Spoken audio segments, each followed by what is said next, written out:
Hello everyone, कैसे हैं सभी लोग। I hope you all are safe and doing well at your home.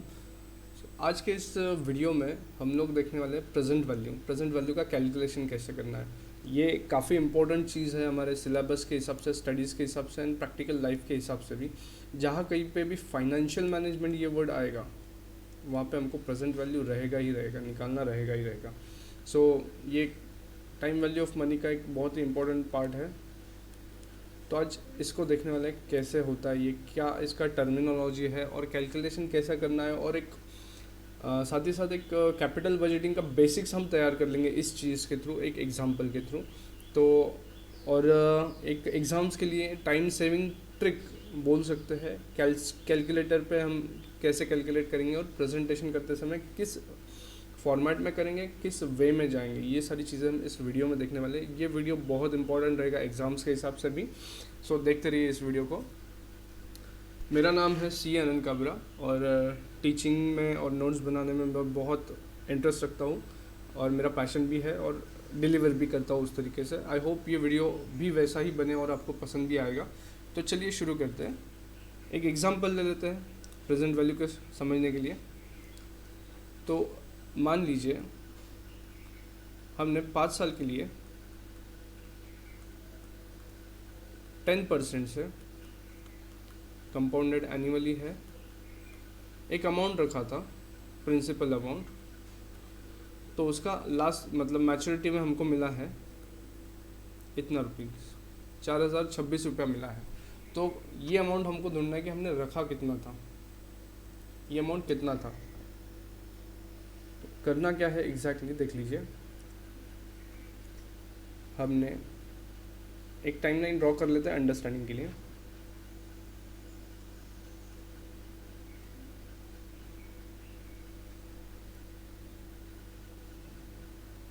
To, 3, 4 and 5 year, यहाँ पे मैच्योरिटी हो गया, यहाँ पे मिला हमको 4026 रुपया। और यहाँ पे हमने कितना अमाउंट डिपॉजिट किया था ये हमको फाइंड आउट करना है। मतलब इस 4026 रुपये को जो है हमको पुल करके लाना है यहाँ पे, इस पॉइंट पे, ज़ीरो टाइम पे, T is equal to zero जहाँ पे है वहाँ पे हम पुल करके लाएंगे। ठीक है, तो कैसे लाएंगे, इसके पहले हमने देखा कि यहाँ से इधर जा सकते हैं फ्यूचर वैल्यू फैक्टर्स के थ्रू। वैसे ही कुछ फ्यूचर का अगर वैल्यू हमारे सामने दिया है तो उसको प्रेजेंट वैल्यू में कैसे लाना है, तो प्रेजेंट वैल्यू फैक्टर्स यूज़ करके लाना है। तो ये कैसे कैलकुलेट करेंगे, तो यही देखना है हमको। तो हमारे पास एक कंपाउंडेड इंटरेस्ट का फॉर्मूला है जिसमें अमाउंट निकलता है, तो वो हम प्रिंसिपल को मल्टीप्लाई करते हैं इस चीज़ से। ठीक है, तो चलिए हमारे वैल्यूज़ पुटअप करते चलते हैं इसमें। अमाउंट कितना मिल रहा है, इतना। प्रिंसिपल हमको ढूंढना है, देन 1 प्लस ये अमाउंट है हमारे पास। सॉल्व कर लीजिए इसको साथ ही साथ।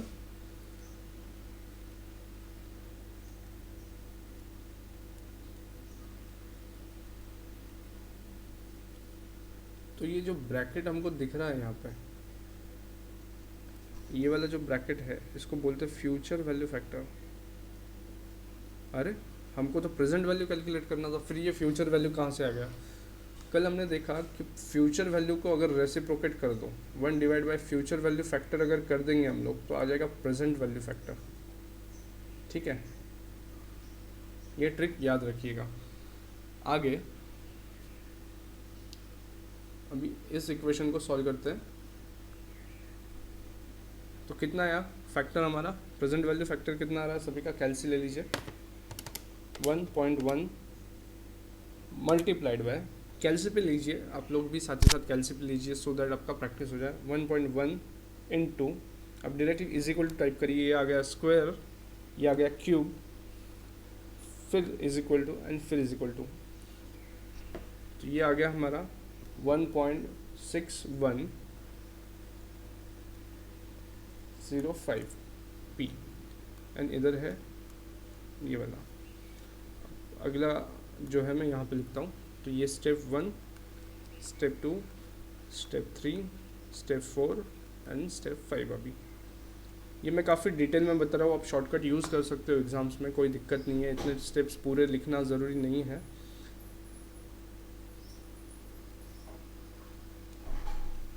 तो ये वैल्यूज़ को हम इधर भेज रहे हैं।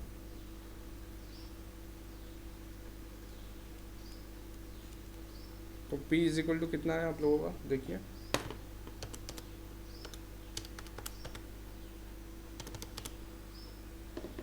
2499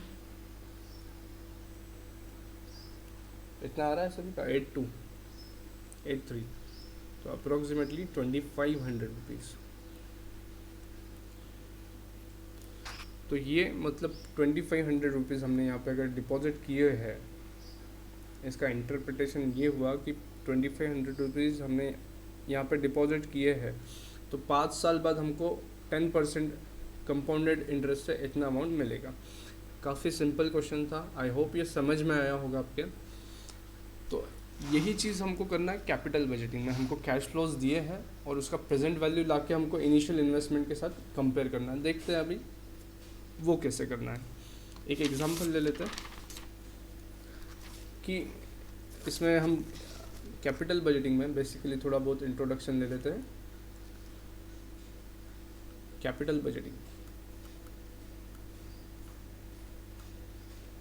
जब हमको हेवी इन्वेस्टमेंट डिसीजंस लेने होते हैं, से नया प्लांट एंड मशीनरी है, तो इसमें ह्यूज इन्वेस्टमेंट होता है। ये स्ट्रैटेजिक डिसीजंस होते हैं, अपने स्ट्रैटेजिक मैनेजमेंट में पढ़ा होगा कि स्ट्रैटेजिक डिसीजन यानी लॉन्ग टर्म के डिसीजन जो ऑर्गेनाइजेशन की ग्रोथ को डिफाइन करेंगे। तो ये एक बार हो जाए तो रिवर्ट नहीं होते, तो ये करने से पहले हमको इवैल्यूएट करना चाहिए। तो इस मतलब प्रेजेंट वैल्यू का एसेंस क्या है कैपिटल बजटिंग में, वो देखते हैं। एक टेक्निक है कैपिटल बजटिंग में, cash flow methods, discounted cash flow method.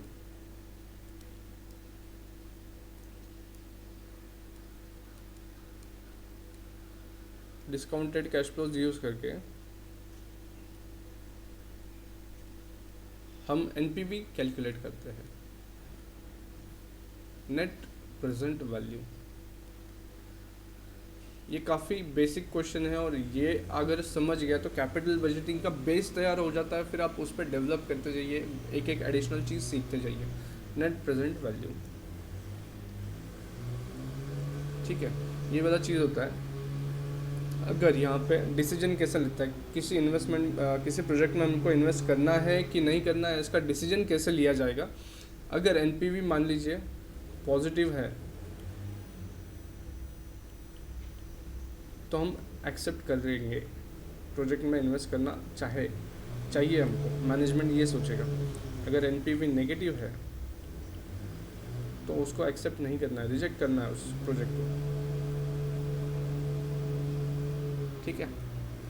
तो ये क्रक्स है एनपीवी में, कैश फ्लो मेथड में, इतना याद रखिएगा आंसर लिखते समय, कंक्लूजन में ये पॉइंट दीजिएगा आप। तो अभी एक एग्जांपल के थ्रू देखते हैं कैपिटल बजटिंग का। एक बेसिक तैयार करते हैं हम लोग कैपिटल बजटिंग का, एक सिंपल सा सम लेते हैं और देखते हैं क्या करते हैं, कैसे करते हैं। तो सम है हमारे पास, चलिए इलस्ट्रेशन में दे रहा हूँ यहाँ पे आपको। मान लीजिए यहाँ पे बोला हमको कंप्यूट करना है NPV, compute NPV if initial investment is rupees 1 lakh,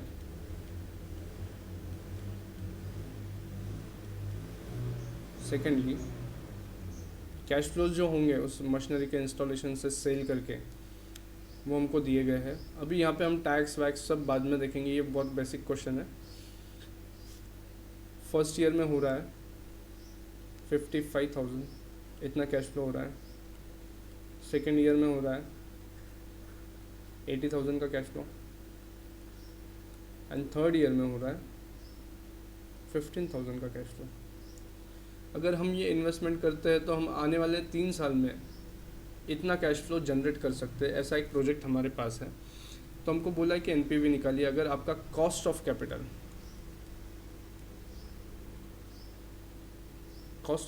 बोला है, ये WACC होता है, weighted average cost of capital, जो है 10%, और यही आपका IRR भी बन जाता है, इंटरनल रेट ऑफ रिटर्न। कम से कम इतना रिटर्न मिलेगा तो आप इन्वेस्ट करोगे, नहीं तो नहीं करोगे। चलिए, तो इसको अब इसमें हो क्या रहा है, एक टाइमलाइन, फिर से हमारा टाइमलाइन वाला जो फॉर्मेट है वो ड्रॉ कर लेता हूँ समझने के लिए, सिर्फ अंडरस्टैंडिंग के लिए। ओफू जहाँ लिखा है वो ओनली फॉर अंडरस्टैंडिंग है। ये आपको अगर क्वेश्चन डायरेक्टली सॉल्व करते नहीं आ रहा है तो ये एक बार ड्रॉ कर लीजिए, सो दैट आप प्रोसीड कर पाए आगे। तो यहाँ पे हम इन्वेस्ट करेंगे, यहाँ पे 1 साल होगा, दूसरा साल होगा, तीसरा साल होगा, इसका कोई ज़रूरत नहीं है हमको। तो यहाँ पे इन्वेस्ट करेंगे कितना रुपीज़, 1 लाख रुपीज़। यहाँ पे हम 1 लाख रुपीज़ इन्वेस्ट करेंगे।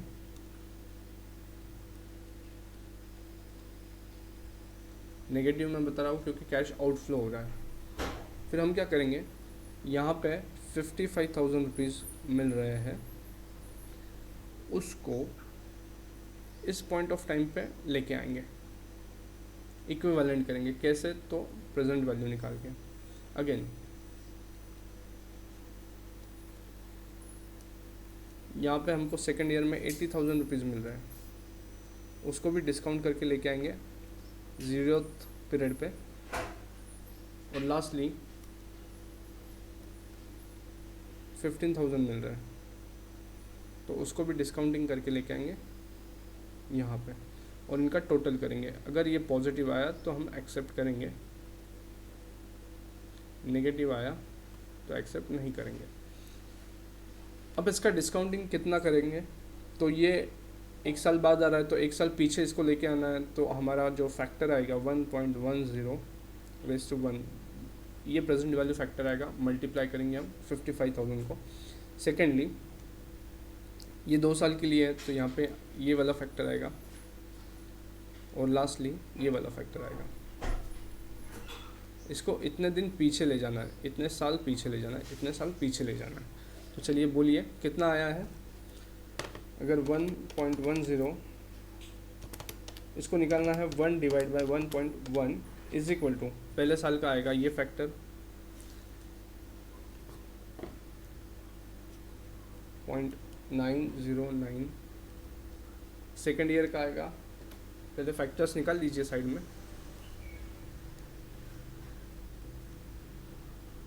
और लास्ट ईयर का आएगा, थर्ड ईयर के लिए आएगा 0.751।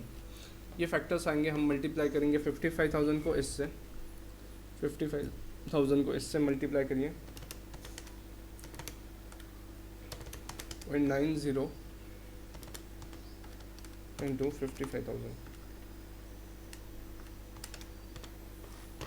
4944 समथिंग आ रहा है आप सभी का।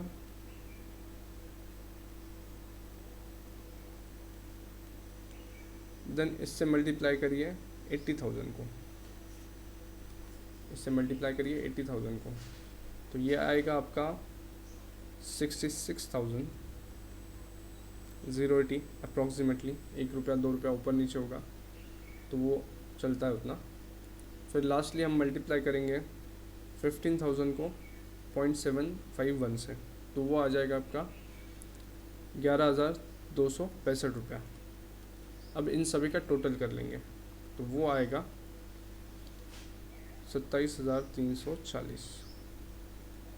ये सभी का आ रहा है, ये पॉजिटिव है, मतलब हमने जितना इन्वेस्टमेंट किया है उससे 27,340 रुपये हमको ज़्यादा मिलेगा। अगर हम डिस्काउंटिंग कैश फ्लो लाते हैं तो आज के डेट में हम 27,340 रुपये ज़्यादा करेंगे, कमाएंगे।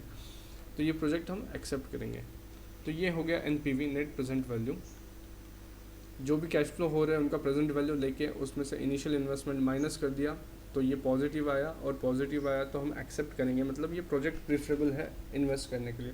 ये हो गया अंडरस्टैंडिंग के लिए। अब इसी को एग्ज़ाम के लिए सॉल्व कैसे करना है, तो एग्ज़ाम में सॉल्व करते समय जो ट्रिक है वो याद रखिए। ये कुछ नोट्स है, पॉइंट्स से याद रखिए, यहाँ पे इम्पोर्टेंट है, थ्रू आउट द FM काम में आएंगे। अगर आपके नंबर ऑफ़ कॉलम्स फिक्स है, जो आइटम फिक्स है, जो कैलकुलेशन फिक्स है, फिक्स कैलकुलेशन को जो डेफिनेट इतना ही आने वाला है, इतना ही मेरे को आइटम्स लगने वाले हैं, वो कॉलम फॉर्मेट में डालिए। और जो नहीं पता कि मैं किस स्टेप में कैसे जाने वाला हूँ तो वो हम रोज़ में डालेंगे,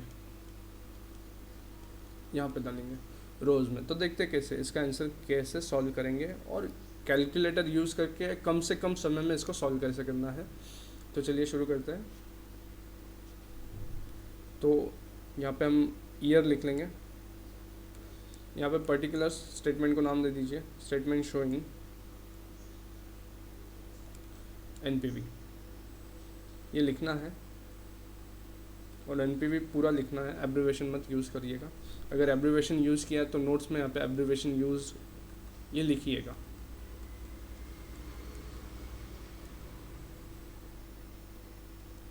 हैंड राइटिंग समझ लीजिए। ईयर, देन पर्टिकुलर्स,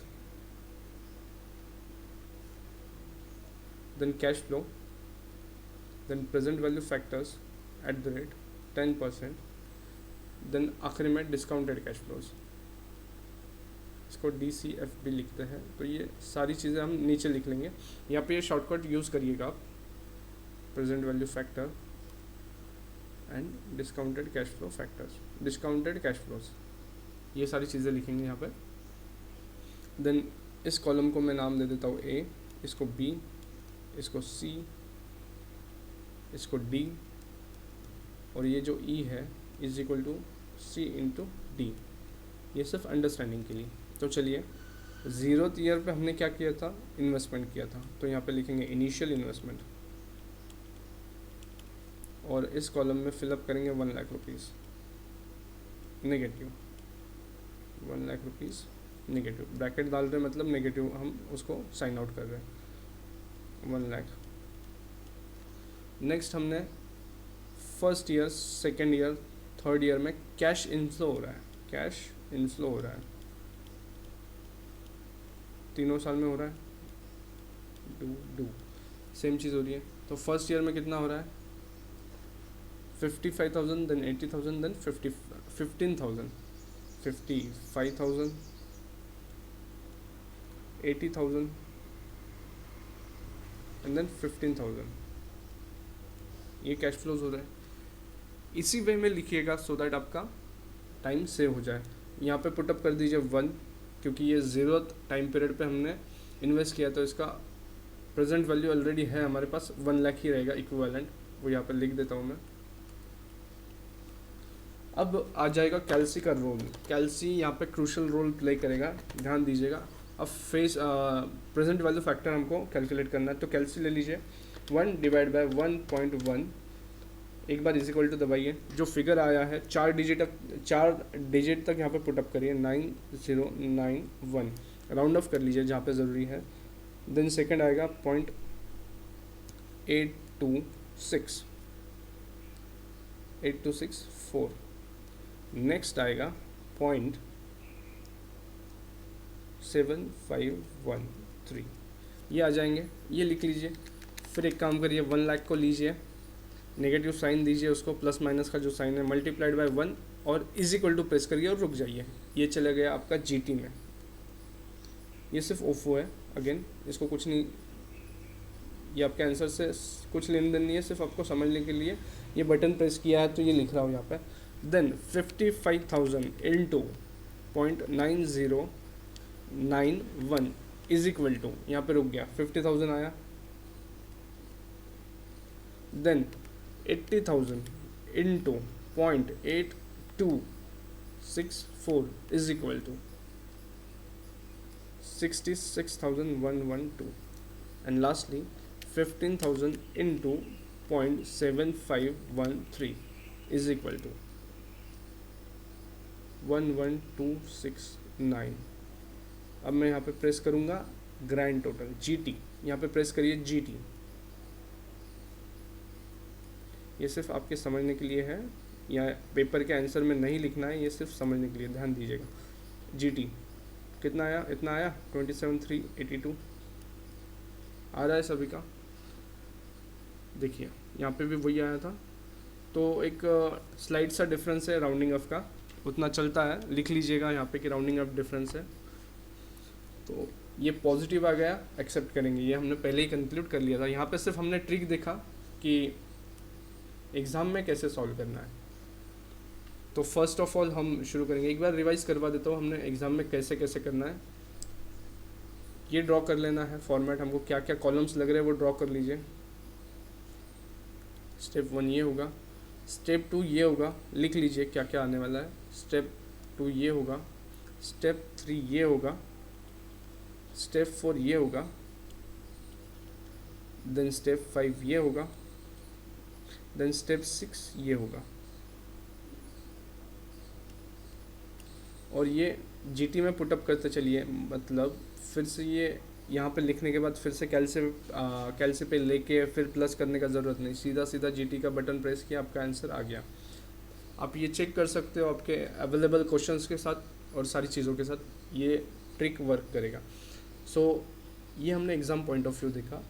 और एक चीज़ देखते हैं, अगले वीडियो में हम क्या करते हैं कि एक चीज़ लेंगे, एक एग्जांपल लेंगे, ऐसे मेथड से सॉल्व करेंगे और कुछ शॉर्टकट फिर से देखेंगे। अगर वहाँ पे ये कैश फ्लोज जो है इवन कैश फ्लोज है, यहाँ पे अनइवन कैश फ्लोज थे, ये 55,000, 80,000, 15,000। तो अगले पार्ट में हम देखते हैं कि इवन कैश फ्लोज है तो इससे भी कम समय में हम कैसे सॉल्व करें। आई होप ये वीडियो सभी को पसंद आया होगा। वीडियो को लाइक करिए, आपके कमेंट्स हमारे वीडियो पे लिखिए, हमारे पे आपके ब्लेसिंग्स शॉवर करिए। और आप विज़िट कर सकते हो हमारे वेबसाइट को, यहाँ पे कुछ इंस्पायरेशनल टॉपिक्स पे पढ़ने के लिए, खुद को मोटिवेट रखने के लिए आप हमको ज्वाइन कर सकते हो इंस्टाग्राम पे। और कुछ क्वेरीज है तो हमको ड्रॉप करिए, यहाँ वेबसाइट पे सारी कॉन्टैक्ट डिटेल्स हैं। आई होप ये वीडियो पसंद आया होगा और आपको हेल्प करेगा डेफिनेटली आपके एग्ज़ाम्स में। Thank you.